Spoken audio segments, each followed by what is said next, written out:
Magandang araw po, Bagong Pilipinas at welcome sa ating programang Straight from Team PNP Facebook Live kung saan po inilalapit natin ang kwento ng katapangan, malasakit at tunay na serbisyo ng bawat miyembro ng Philippine National Police. Ako po ang inyong tagapag-ugnay, Police Captain Nomer Macaraig. At samahan niyo po kami sa isa namang edisyon ng ating programang Straight from Team PNP Facebook Live. Una po sa lahat ay nagpapasalamat po tayo sa lahat po ng umaantabay sa programang ito at huwag po sana kayong magsawang suportahan ang lahat ng programa ng PNP. Sa ngalan po ng pamunuan ng Philippine National Police sa pamumuno po ng ating Chief PNP Police General Nicolas Torre III at sa liderato ng ating Pangulong Ferdinand Bongbong Marcos Jr., sa Direktor po ng Police Community Relations, Police Major General Roderick Augustus Alba, at sa Direktor ng Police Community Affairs and Development Group, Police Brigadier General Marvin Joe Saro. Muli po, magandang araw po sa inyong lahat. At para po sa kalaman ng ating mga ka-PNN at sa lahat po ng nakaantabay sa ating programa, ang bawat awardee po, dito sa Ignacio B. Jimenez Outstanding Police Service Awards ay hinirang ng kanilang mga kasamahan na nakatataas at miyembro ng komunidad bilang pagkilala sa kanilang patriotismo, integridad, tapang at maging ang social responsibility. Ito po yung mga prinsipyong pinangangalagaan ng Junior Chamber International o JCI Manila at ng Ignacio B. Jimenez Foundation, maging po ng Ramon Magsaysay Foundation Awards. Ang taunang pagtitipong ito ay paraan upang ipagdiwang ang walang humpay na pagsisikap ng PNP para sa pampublikong kaligtasan at proteksyon ng ating sambayanang Pilipinas. At ngayong araw, special po ang ating dalawang munang panauhin na kabilang sa 20 pili at natatanging miyembro ng PNP na pinarangalan sa katatapos lamang na 6th Ignacio B. Jimenez Outstanding Police Service Awards 2025 noong nakaraang June 23 sa Ramon Magsaysay Center sa Malate, Manila. Kaya po, samahan niyo po ako na i-welcome at kilalanin natin ang dalawa nating huwarang pulis ng ating bansa. Ayan, sila po ay sina Pulis. Ayan, Colonel Sandro J.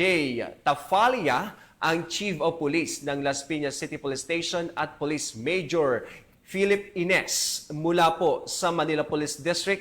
Sir Sandro and Sir Philip, good morning po at welcome po sa ating programang Straight from Team PNP Facebook Live.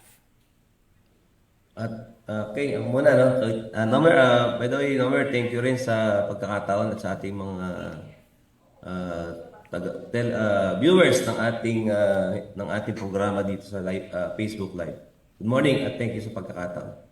Okay, marami pong salamat Sir Tafalia. Ayan, at how about kay Sir Ines? Good morning Sir Ines. Yes, Sir Maki, isang mapagpalat, kalmadong umaga sa iyo. Ganun din siyempre sa aming idolo. Kaya Sir Sandro Tapalya ng Apole, nagmamalaki namin. At saka siyempre naman yung mga kasama natin dyan sa studio. Muli sa ngalan ng aming punong taga-Timon, Brigadier General Benigno L. Guzman. Ako si Police Major Ines at nakaantabay kami at palagi nakaangat ang aming kalasan para bantayan ang ating mga kababayan dito sa lungsod ng Maynila. Okay, marami pong salamat Sir Ines at syempre sa lahat po ng ating mga kasamahang pulis dyan sa Las Piñas City at sa Manila Police District. Good morning po sa inyong lahat. Ayan, marami pong salamat at ipinahiram niyo po muna yung precious time ng ating dalawang matitikas sa pulis para po sa ating programa dito po sa Straight from Team PNP Facebook Live. Sir Tafalia, maaari niyo po bang ibahagi ang mga naging kaganapan nitong katatapos lamang na Ignacio Jimenez Awards 2025 at isa nga po kayo sa 20 natatanging pulis na kinilala ng prestihiyosong awards na ito? Yes, Nomer, ang nakaraan nito, nagkaroon tayo ng parangal kung saan ito ay natinan ng ating TDCA, Pangulo ni Major General Jose Medencio Santaros Jr. He represented our PNP who has important activity during the time. At yun nga, nagkaroon ng parangal sa 20 commission and commission officer ng Philippine National Police na nakasign dito sa Luzon. So, yun nga, unang pagkakataon sa pagkaalam ko na nagkaroon ng parangal sa pulsa ng Luzon. Before kasi, Metro Manila. So, this time, sa pagkaalam natin, Luzon. So, yun, we are very grateful nga and honor sa GCA Manila through the National Women's Foundation na nag-recognize at nagbigay ng parangal sa atin sa ating humble accomplishment sa Philippine National Police, particularly sa akin sa Las Piñas at sa ganoon din sa mga kasamahan ko sa Metro Manila, yung Manila at 5 pa nakasama ko dito sa Southern Police District. So we are grateful sa organizer at sa pagkilala sa atin. So ayun. So ano nangyari sa nakaraang linggo na yun? But prior to that, meron pong mga interview, deliberation, at meron din po tayong firing before po igawad sa ating parangal. So yun po, number. Okay, maraming salamat po Sir Sandro at nakakatuwa naman sir na meron pong isang tulad ng JCI at Jimenez at Ramon Magsaysay Foundation po na kumikilala sa husay, tapang, integridad at galing po ng ating pambansang pulisya at sa pagbibigay po ng pagkilala. At ito po ay magsisilbing inspirasyon at motivation po ng bawat pulis para mas pagbutihin pa natin ang ating pagbibigay serbisyo sa ating mga kababayan. And kay Sir Ines naman po, Sir Ines, maaari niyo po bang ibahagi, dahil alam ko po sir, marami po ang mga na-nominate, marami po ang mga na-recommend, marami po ang nagpasa ng kanilang mga folder at ang kanila pong entry, pero 20 lang po ang napili. Sir Ines, maaari niyo po bang ibahagi sa ating mga tagapanood ano po ba yung mga naging aktibidad po ninyo dyan po sa Metro Manila, dahil alam naman po namin kung gaano po kayo kahusay at kagaling na pulis. Bahagi lang po natin kung ano po yung mga naging accomplishments po natin, sir. Yes, sa Romer, nakita nga natin yung pagkilala sa ating nanay, nakakataba ito ng puso. Unang-una, nakakaboost ng moral sa aming sa atin bilang pulis at nakikita natin, na-recognize nitong mga grupo na ito yung mga naigagawa natin. At patuloy natin pinapanawagan ito sa ating mga kasamahan na patuloy natin na gumawa tayo ng tamang ayos sa ating trabaho. At unang-una, palagi natin tignan ano ba yung kaya nating maibigay sa organisasyon at hindi yung ano yung mabibigay ng organisasyon sa atin. Darating ang panahon na Sir Nomer na lilipas din tayo. At pag dumating yung pagkakataon na yun, makatitig tayo ng diretso sa salamin. Masabi man lang natin, nagawa natin yung parte natin nung nasa servisyo tayo. At pagkitin ko na lang din, syempre sabi ko dito sa Timbulan ng Laya at Diwang Dakila, talagang maraming kaganapan. Ito yung sentro ng komersyo, sentro ng ating bansa. Kung saan nga, ito nga ang kita natin, walang markadong pula ang kalendaryo ng mga pulis Maynila. Tuloy-tuloy. Ngayong alas 10 ng umaga, magkakaroon kami ngayon dito ng destruction ng non-evidence ng mga terminated cases dito sa harapan natin, dito sa MPD mismo. At nandito rin yung executive judge natin ng MPC Manila para mag-witness sa gagawin natin. Ayun, talagang busy-busy po palagi yung ating mga kasamahang pulis dyan po sa Manila Police District. At alam po natin at ramdam po talaga natin, sir, ang inyong kabisihan ngayon. Dahil na-monitor din natin sa social media yung inyo pong tulong at assistance sa buong local government unit po ng Manila sa pagsasaayos po ng ilang pong mga lugar po dyan. Kaya saludo po kami sa husay at galing ng ating mga pulis dyan po sa Manila Police District at sa lahat na po.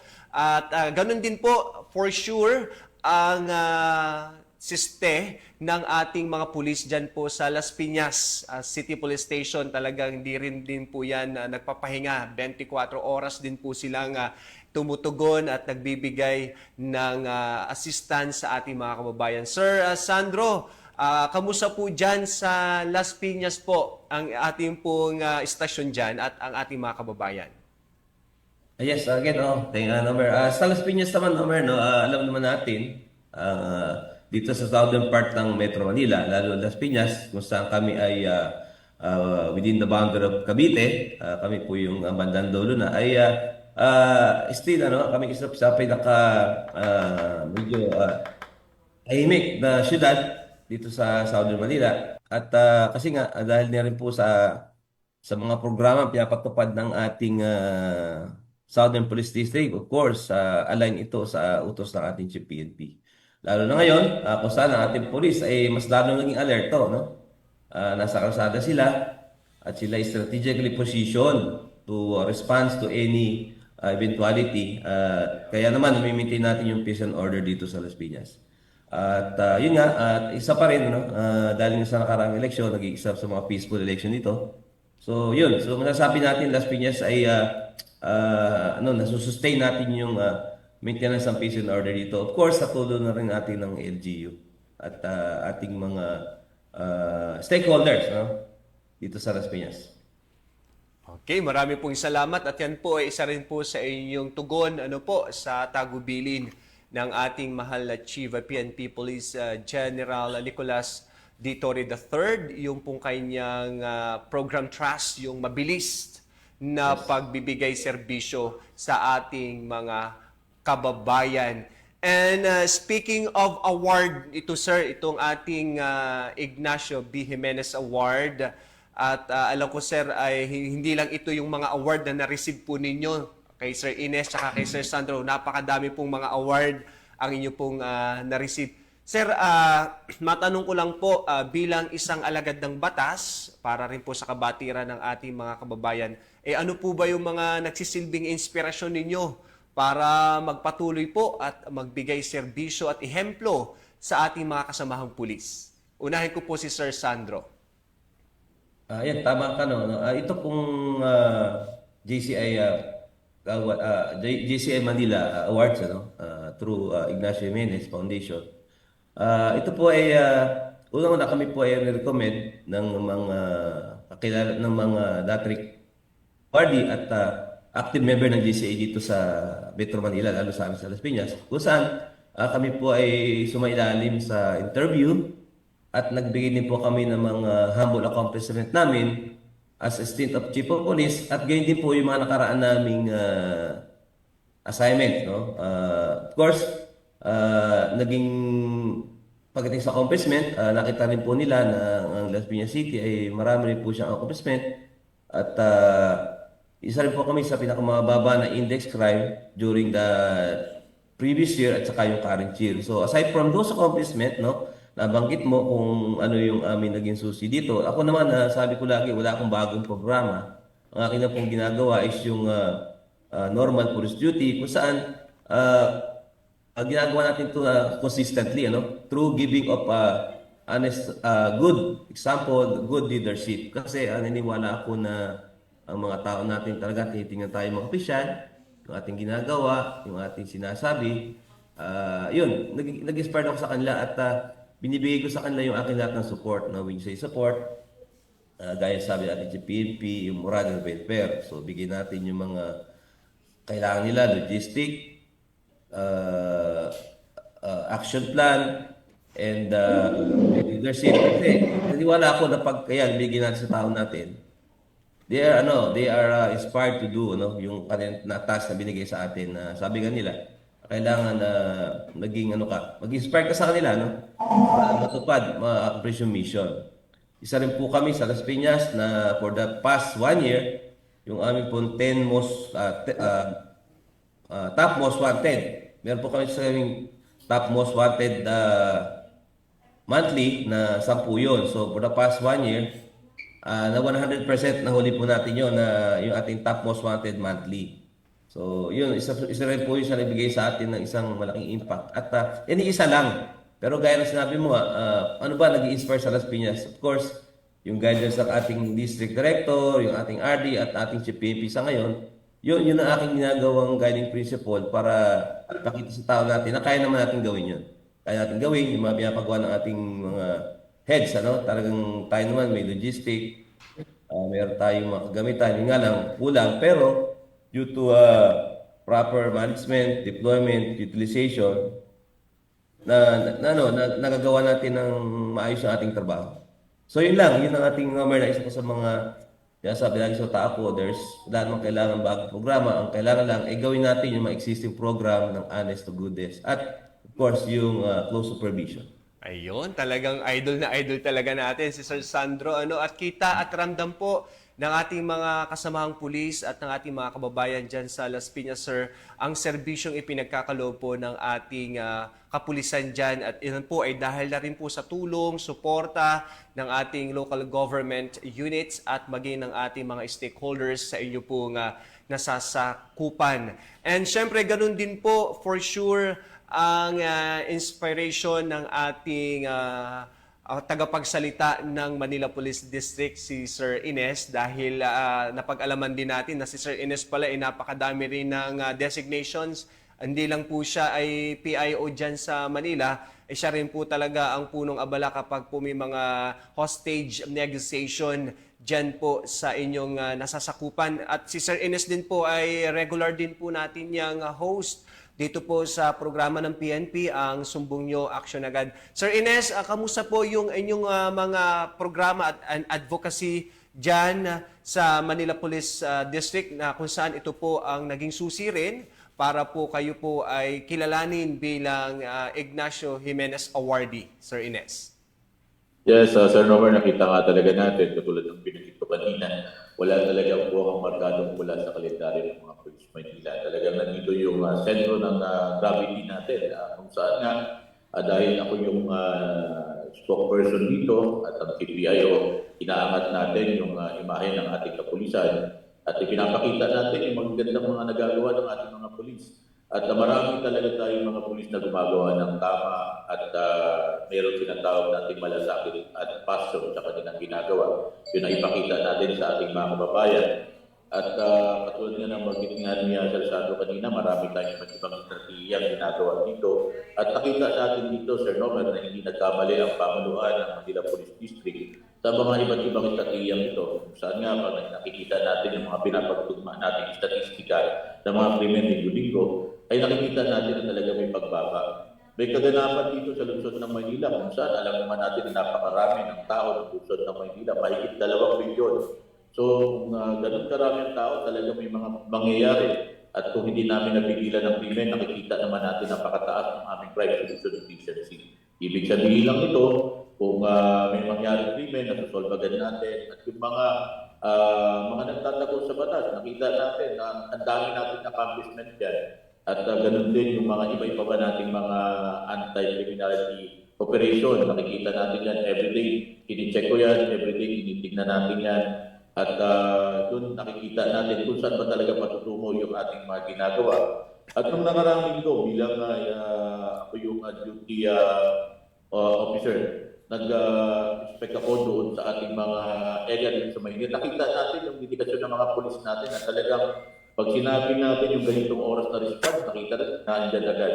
Ang mahalaga yung ating commitment, yung commitment natin sa mga tao na sabi nga natin we need to serve and protect them.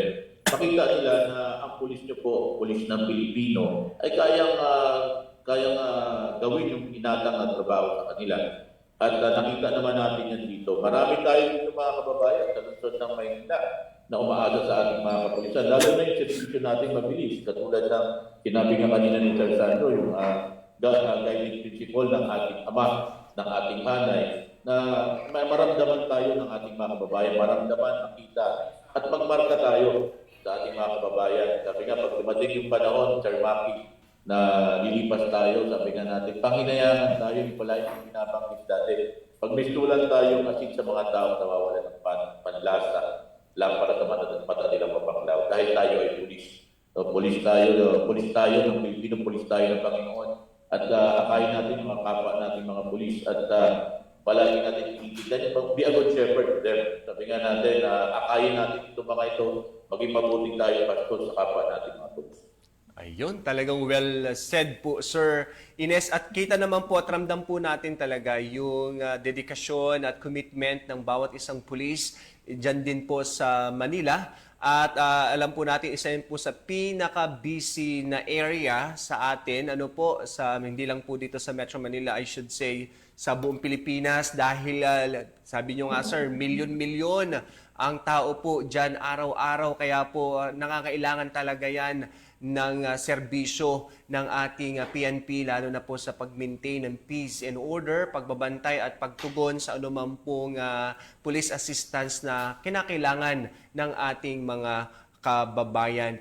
At alam ko sir, kayo pong dalawa, si Sir Sandro at si Sir Ines, ay talagang truly an epitome of a good cop, inspirasyon po ng ating mga kasamahang pulis. At kayo po ang niluluk namin na mga officer sa hanay po ng pambansang pulisya. At alam ko sa lahat po na nakakakilala sa ating dalawang pulis, talagang kayo po ay ehemplo at tunay na inspirasyon. Kaya po sa pagkakataong ito, Sir Sandro, baka meron po kayong nais munang batiin or pasalamatan, lalo na po yung ating mga kasamahan po sa JCI sa pagkilala po sa inyo pong husay at galing bilang isa sa mga awardee.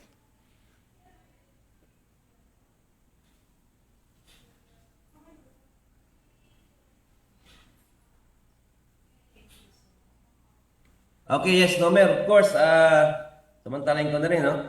Bago lahat, bago magpasalamat, so sana gusto kong pabalitin sa JCI at sa ating Ignacio B. Jimenez Foundation yung pasalamat namin, no? Itong award na to, ito ay hindi namin ma-accomplish. Ako bilang hepe ako ng Las Piñas sa mga nakaraan unit ko, hindi ko ma-accomplish to kung ako lang, no? It's a team effort. So I would like to dedicate this award sa aking mga subordinate, sa aking mga opisyal. Simula sa pinakamaliit, pinakamalaki, hindi namin ma-pisto nang wala silang participation sa team effort.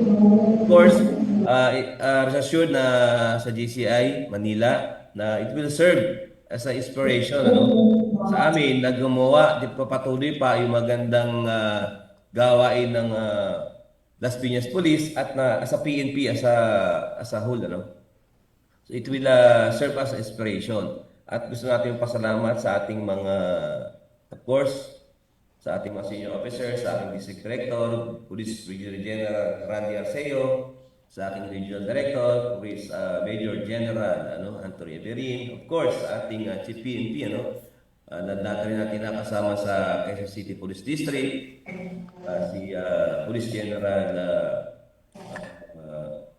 General Nicolas Iloso Torre, at of course, again, sa GCI. Hindi ko na po matandaan yung pangalan nila, sa isa, ang dami po nila.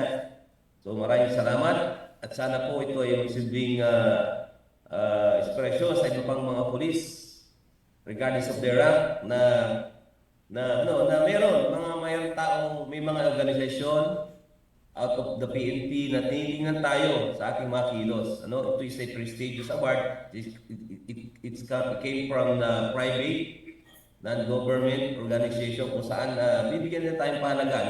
Kaya nakakataba ng puso dahil itong award na ito ay hindi ito, it's not coming from the PNP, it's from outside. Ito yung sa tingin ko, isang measurement, parameter na ang PNP ay tatrabaho at ni-recognize ng ganitong independent organization na hindi nadidiktahan ng kung sino lang. So again, thank you very much JCI Manila and Ignacio Jimenez Foundation, and again, magsisilbi itong inspirasyon na pagpatuloy pa namin yung aming mga gawain, ang mapagbigay inspirasyon sa tao, pagbigay mabilis na public service, at makapag-inspire din sa mga other junior officers at PNCO na tularan ang aming mga gawain at maging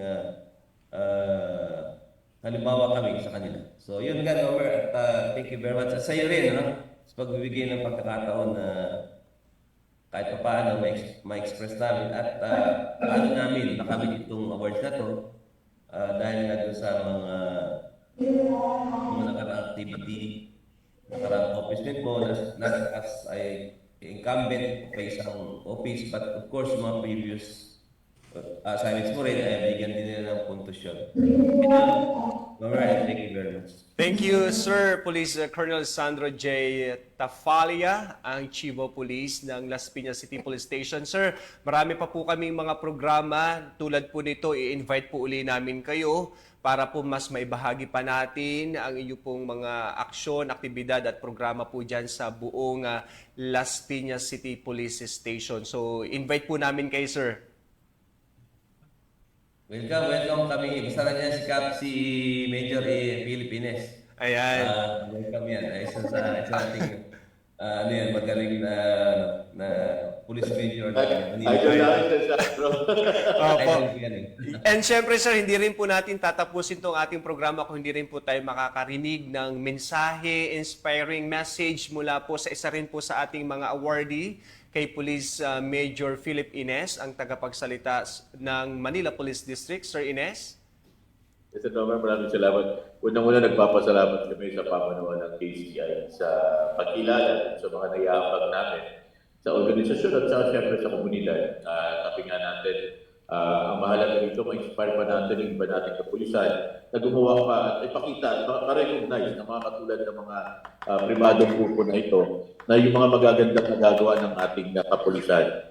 At nagpapasalamat tayo siyempre sa pamunuan ng Manila Police District, sa ating Regional Director, sa ating Chief PNP. At siyempre, higit sa lahat, sa Panginoon kasi binibigyan pa tayo ng pagkakataon makapagpatuloy sa buhay. At sabi nga natin Sir Nomer, no, yung mga bagay na everyday na pagising natin, ipinagpapasalamat natin. At sabi nga natin, gawin tayong biyaya para sa ating kapwa-police, sa mga taong umaasa sa atin. At yun ang palagi natin tinitingnan, ano yung magagawa natin para sa ating mga kababayan at ano yung maiaambag natin sa ating organisasyon. Para pag dumating ang panahon na kailangan na natin kumaway sa laban at taloy ng buhay, sisiguraduhin natin marami yung aaray sa ating pagkakawalay. Police Major Philip Ines, ang tagapagsalita ng Manila Police District. Ayan po sa ating po mga kababayan, sa ating mga tagapanood. Dalawa pa lang po yan sa 20 natatanging pulis na kinilala ng JCI Manila at tumanggap ng Ignacio Jimenez Awards 2025 Excellence in the Line of Service. At sa susunod pa po nating episode dito sa Straight from Team PNP Facebook Live ay kikilalanin pa rin natin at makakapanayam ang 17 pang awardees. Antabayanan ninyo po ang ating schedule para mas makilala po at ma-share sa ating mga kababayan. Muli po, maraming salamat sa ating dalawang unang panauhin, ang pinakamatitikas nating officers ng PNP, Police Colonel Sandro J. Tafalia, ang Chief of Police ng Las Piñas City Police Station, at kay Police Major Philip Ines, ang tagapagsalita ng Manila Police District. Thank you so much, sir. Alam ko po kung gaano kayo kabisi sa mga oras na to, pero nabigyan niyo po kami ng inyong oras at pagkakataon. Ganon din po ang aming pasasalamat sa JCI Manila, kay President John Adrian Padernos, VP for Community Affairs, Dizon Wok, kay Direct for Special Projects, Sir Joshua Ruben Aragon, at sa ating pong mga naging panauhin, nung time po na nagkaroon tayo ng awarding ceremony dyan po sa Ramon Magsaysay Center, kina DALG ASEC Huwabili Rasio, kay DALG ASEC Elizabeth Lopez De Leon, kay na Sir siyempre sa line po ng PNP, kina Police Lieutenant General Nartates, kay Police Major General represented by Police Brigadier General Pareña at kay Police Brigadier General Sauron ng DPCR at ng PICAG, at kay Sir Police Major General ating Chinayog, ang ating DPRM. Thank you po so much sa inyo po. Kay Sir Marleo, maraming salamat po, at sa buong pamunuan ng Ramon Magsaysay Foundation Awards, JCI Ignacio. Thank you so much po. Ito pong pagkilalang ito ay patunay lamang po at magsisilbing inspirasyon at motivation sa bawat isang pulis. Alam ko po na yung 20 ay yan po ay ilan lamang sa napakaraming magagaling, mahuhusay at dekalidad na pulis ng ating pambansang Pilipinas, ang ating mga miyembro ng Philippine National Police. At siyempre, at ito po ay pasasalamat natin sa ating pong may kapal at meron pong isang organization tulad po ng JCI at ng Ramon Magsaysay at ng ating Ignacio Jimenez na kumikilala sa husay galing ng ating mga miyembro ng PNP. At ito po ay siyempre dahil sa mas pinalawak at mas pinabilis na responde service ng ating PNP. At bilang bahagi po ng ating emergency response system, muli naming ipinapaalala ang panawagan ng ating Chief of PNP Police General Nicolas Torre III na huwag nyo nang hanapin ang mga pulis sa mga presinto sapagkat sila ay nasa inyo ng mga telepono. Dial 911, darating sila sa loob ng 5 minuto.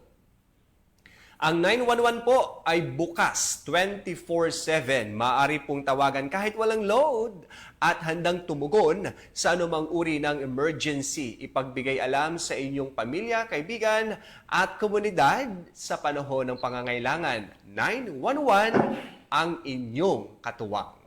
Muli po maraming salamat muli sa ating dalawang panauhin kay Sir Tafalia at kay Sir Ines. At mula po dito sa tanggapan ng tagapag-ugnay ng Pambansang Pulisya, sa ngalan po ng aming Director, Police Brigadier General Marvin Josaro, ako po ang inyong tagapag-ugnay Police Captain Nomer Macaraig at magkita-kita tayong muli para po sa susunod na kwentuhan, talakayan at napapanong impormasyon.